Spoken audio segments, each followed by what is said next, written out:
السلام علیکم۔ بسم اللہ الرحمن الرحیم۔ قرآن کریم کی روشنی میں حضرت ابراہیم علیہ السلام اور نمرود کا قصہ بیان کرتے ہیں۔ حضرت ابراہیم علیہ السلام ازر کے بیٹے تھے۔ آپ بابل یا کلدانیہ عراق کے شہر عرب میں پیدا ہوئے۔ آپ علیہ السلام کی قوم سابی یا ستارہ پرست تھی۔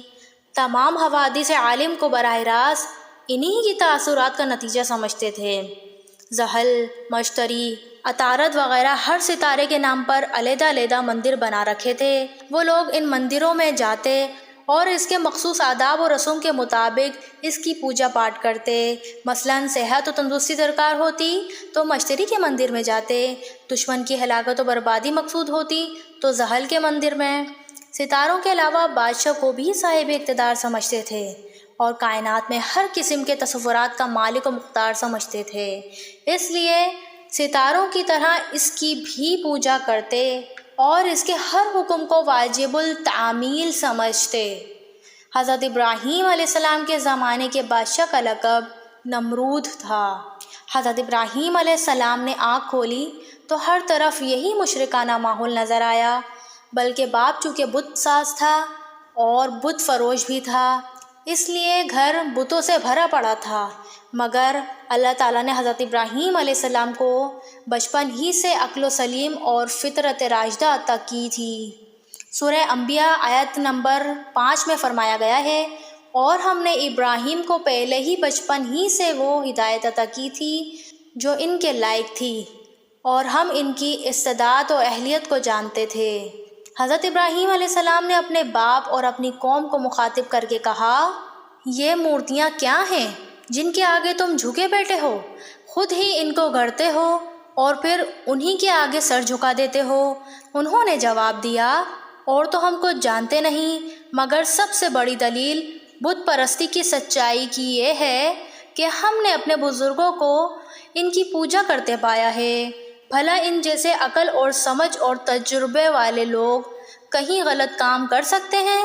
حضرت ابراہیم علیہ السلام نے فرمایا، اس جواب سے تمہاری حقانیت اور عقل مندی تو ثابت نہیں ہوئی، ہاں یہ ثابت ہوا کہ تم اور تمہارے بزرگ دونوں کھلی گمراہی میں ہیں۔ ابراہیم علیہ السلام کی یہ بات سن کر ان کو تعجب ہوا اور کہنے لگے، کیا سچ مچ تیرا یہی عقیدہ ہے یا محض ہنسی دل لگی کر رہا ہے؟ حضرت ابراہیم علیہ السلام نے جواب دیا، میرا عقیدہ ہی یہی ہے، اور میں پورے یقین اور بصیرت کے ساتھ گواہی دیتا ہوں کہ تمہارے پروردگار یہ تمہارے ہاتھوں کے تراشے ہوئے بت نہیں، بلکہ تمہارا پروردگار آسمان اور زمین کا نظام چلانے والا وہ خدا ہے جس نے ان کو بنایا، اور قسم خدا کی میں تمہارے بتوں کی حقیقت بتانے کے لیے خفیہ تدبیر کروں گا جب تم لوگ پیٹ پھیر کر جا چکو گے۔ یہ بات حضرت ابراہیم علیہ السلام نے ذرا آہستہ کہی، تھوڑے لوگوں نے سنی، بہت سو نے نہیں سنی۔ حضرت ابراہیم علیہ السلام اپنے باپ کو ادب اور محبت کے ساتھ طرح طرح کی نصیحتیں کرتے رہے، مگر باپ نے ایک مان کر نہ دی اور انہیں دھمکی دی کہ میں تمہیں سنسار کر دوں گا۔ حضرت ابراہیم علیہ السلام نے فرمایا، مگر میں تو اپنے مہربان خدا سے تیری مغفرت کی دعا کرتا رہوں گا۔ قرآن کریم میں سورہ مریم آیت نمبر 3 میں فرمایا گیا ہے، اور اے نبی، قرآن میں موجود ابراہیم علیہ السلام کا تذکرہ بھی ان لوگوں سے بیان کرو، وہ بھی بڑے سچے نبی تھے جن کی فطرت سچائی کے سوا کسی چیز کو قبول نہیں کرتی تھی۔ جب انہوں نے اپنے باپ سے کہا، اے باپ، تم کیوں ان چیزوں کو پوچھتے ہو جو نہ سن سکتے ہیں اور نہ دیکھ سکتے ہیں اور نہ تمہارے کسی کام آ سکتے ہیں؟ مجھے توحید اور عالم آخرت کا وہ علم اللہ تعالیٰ کی طرف سے حاصل ہوا ہے جو تمہیں حاصل نہیں ہوا، تو تم میری پیروی کرو، میں تم کو دین کے سیدھے راستے پر لے چلوں گا جس سے تم آخرت کی فلاح پاؤ گے۔ اے میرے باپ، تم شیطان کی پوجا نہ کرو، کیونکہ بتوں کی پرستش اصل میں شیطان کی پرستش ہے، وہی اس کا جال پھیلاتا ہے۔ بے شک شیطان اللہ تعالیٰ کا باغی اور اس کے راستے میں بچلانے والا ہے۔ اے میرے باپ، میں ڈرتا ہوں کہ خدا کی طرف سے تم پر عذاب نہ ہو جائے، پھر تم دوزخ میں شیطان کے ساتھ بن جاؤ۔ باپ نے جواب دیا، اے ابراہیم، کیا واقعی تو میرے دیوتاؤں سے پھرا ہوا ہے جو ایسی بھیکی بھیکی باتیں کرتا ہے؟ سن لے، اگر تو ایسی باتوں سے باز نہ آئے گا تو میں تجھے سنسار کر دوں گا۔ اگر تو اپنی خیریت چاہتا ہے تو میرے سامنے سے دور ہو جا۔ حضرت ابراہیم علیہ السلام نے جواب دیا، تم کو میرا سلام ہے، اس پر بھی میں اپنے رب سے تمہارے راہ راست پر آ جانے اور مغفرت حاصل کرنے کی دعا کرتا رہوں گا۔ اس کے بعد حضرت ابراہیم علیہ السلام نے اپنی قوم کے جھوٹے معبود کی کلی کھولنے اور ان کی بے چارگی اور عاجزی کو ظاہر کرنے کے لیے عملی اقدام شروع کیے۔ ایک رات جب رات کا اندھیرا ان پر پوری طرح چھا گیا تو انہوں نے ایک ستارہ چمکتا ہوا دیکھا۔ کہنے لگے، کیا یہ ہے میرا رب جیسا کہ میری قوم سمجھتی ہے؟ مگر جب تھوڑی دیر بعد وہ ڈوب گیا تو کہنے لگے، میں تھوڑی دیر بعد چمک کر ڈوب جانے والوں کو پسند نہیں کرتا، پھر ایسوں کو معبود کیسے مان سکتا ہوں؟ یہ ستارہ زہرا یا مشتری تھا۔ پھر جب چاند کو چمکتے ہوئے دیکھا تو کہنے لگے، اچھا تو یہ ہے میرا رب۔ مگر جب کچھ دیر چمکنے کے بعد یہ بھی غروب ہو گیا تو کہنے لگے، اگر میرا خدا مجھے سیدھا راستہ نہ دکھائے تو میں بھی گمراہ لوگوں میں سے ہو جاؤں اور ایسی ناپائیدار چیز کو خدا مان لوں۔ مگر خدا نے مجھے ہدایت دی ہے، اس لیے میں ان کے ساتھ شریک نہیں ہوں۔ پھر جب دن نکلا اور سورج کو جگمگاتے دیکھا تو کہنے لگے، تو یہ ہے میرا رب، یہ ان سب سے بڑا ہے۔ ستاروں میں اگر کوئی رب ہو سکتا ہے تو یہی ہو سکتا ہے۔ مگر جب شام ہوتے یہ بھی غروب ہو گیا تو کہنے لگے، یہ بھی ناپائیدار نکلا۔ میں اس ناپائیدار چیز کو جو اپنی صفات کو قائم نہ رکھ سکے کیسے خدا مان سکتا ہوں؟ اے میری قوم، تم کن ناپائیدار چیزوں کو اللہ تعالیٰ کے ساتھ خدائی میں شریک کرتے ہو؟ میں ان سب سے بے تعلق ہوں۔ میں نے تو اپنا رخ یکسو ہو کر اس ذات پاک کی طرف کر لیا ہے جس نے آسمان اور زمین کو پیدا کیا، اور یہ ستارے بھی جن کی تم پوجا کرتے ہو اسی کے پیدا کیے ہوئے ہیں۔ میں تمہاری طرح مشرکوں میں سے نہیں ہوں کہ ان کی پوجا کروں۔ اس کا ذکر سورہ انعام کی آیت نمبر 76 سے 79 میں ہے۔ پھر حضرت ابراہیم علیہ السلام نے اپنی قوم اور اپنے باپ کے زمینی معبود کی حقیقت بتانے اور ان کی بے بسی کو اشکار کرنے کا ارادہ کیا۔ وہ پہلے کہہ چکے تھے کہ میں تمہیں ان کی حقیقت دکھانے کے لیے خفیہ تدبیر کروں گا جب تم لوگ شہر سے باہر نکل جاؤ گے۔ آخر وہ دن آیا جب سب شہر والے سالانہ جشن منانے کے لیے گھروں سے باہر نکل گئے اور ان کے بڑے بت خانے میں کوئی پجاری نہ تھا۔ حضرت ابراہیم علیہ السلام خاموشی کے ساتھ بت خانے میں داخل ہوئے۔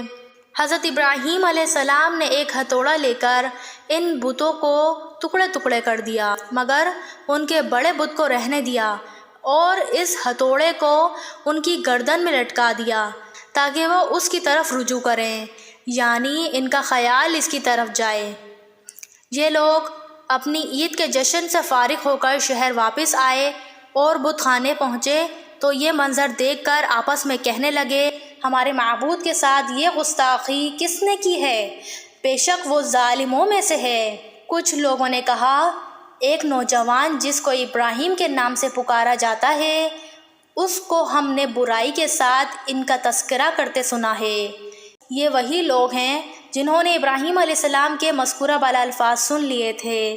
انہوں نے کہا، تو اس کو سب کے سامنے لاؤ تاکہ وہ گواہ رہے۔ ادھر حضرت ابراہیم علیہ السلام بھی یہ چاہتے تھے کہ سب لوگوں کے سامنے وہ بتوں کی بے چارگی ثابت کر سکیں۔ غرض مجمع عام جمع ہوا اور ان پجاریوں اور عقیدت مندوں نے کہا، اے ابراہیم، کیا ہمارے معبود کے ساتھ یہ حرکت تو نے کی ہے؟ حضرت ابراہیم علیہ السلام نے جواب دیا، اسی نے تو کیا ہے، یہ ان سب کا بڑا ہے۔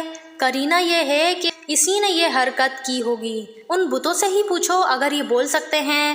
اس پر لوگ اپنے جی میں کہنے لگے، پھر آپس میں کہنے لگے، تم لوگ ہی ظالم ہو۔ ابراہیم علیہ السلام کی دھمکی کے باوجود بت خانے کو کھلا چھوڑ کر چلے گئے۔ پھر شرمندگی سے سر جھکا کر بولے، اے ابراہیم، تجھ کو معلوم تو ہے یہ بت بول نہیں سکتے۔ اب ابراہیم علیہ السلام کو ان کی حماقت اور بطلان ثابت کرنے کا موقع مل گیا۔ فرمایا، تو کیا تم اللہ تعالیٰ کو چھوڑ کر ان چیزوں کو پوچھتے ہو جو تم کو نہ نفع پہنچا سکتی ہے اور نہ نقصان؟ اور یہ بات کی بات ہے، اپنے ہی کو نقصان سے نہیں بچا سکتی۔ تف ہے تم پر اور ان پر جن کو تم خدا کو چھوڑ کر پوچھتے ہو۔ کیا تم اتنی بات بھی نہیں سمجھتے؟ یہ سارا واقعہ سورہ انبیاء میں موجود ہے۔ قوم کے لوگ بولے ان کو جلا دو اور اپنے خداؤں کی مدد کرو اگر تمہیں کرنا ہے۔ قوم نے اس عظیم منصوبے کو پایہ تکمیل تک پہنچانے کا آغاز یوں کیا۔ کافر اپنی طاقت و استطاعت کے مطابق لکڑیاں جمع کرنے لگے، یہاں تک کہ جمع کرتے کرتے ایک عرصہ لگ گیا۔ اسی دوران اگر کوئی عورت بیمار ہو جاتی تو نظر مانتی کہ اگر صحت یاب ہو جائے تو ابراہیم علیہ السلام کو بھسم کرنے کے لیے آگ میں لکڑیوں کا گٹھلا ڈال دے۔ پھر قوم نے ایک بہت بڑا گڑھا کھودا اور ساری لکڑیاں اس گڑھے میں ڈال کر انہیں آگ لگا دی۔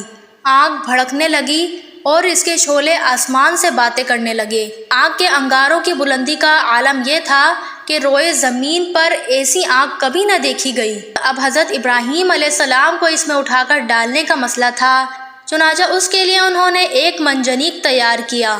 منجنیق کی تیاری کی خدمات بزن نام کے ایک شخص نے لی جس کا تعلق اکرات سے تھا۔